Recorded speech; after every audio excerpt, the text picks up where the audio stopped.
Cette fois, le peuple soudanais a des raisons de se réjouir.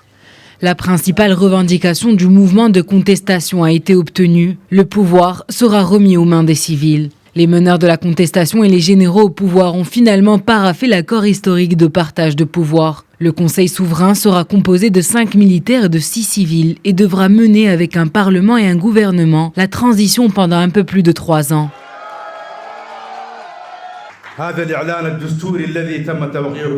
La déclaration constitutionnelle qui vient d'être signée ouvre la voie à une nouvelle page de notre histoire.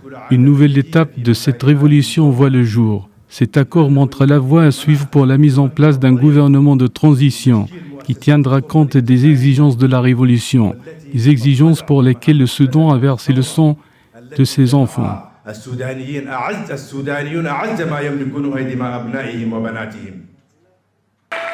Les deux camps se sont entendus pour la signature d'une déclaration constitutionnelle qui prévoit de remettre le pouvoir aux civils le 18 août. Les membres du Conseil souverain seront désignés le même jour, le Premier ministre le 20 août et les membres du gouvernement le 28 août.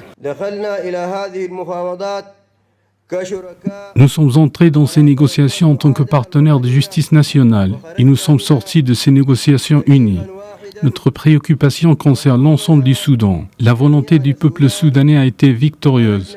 Le résultat est qu'il n'y a pas de gagnant ou de perdant, parce que l'intérêt de la nation est la priorité de cet accord.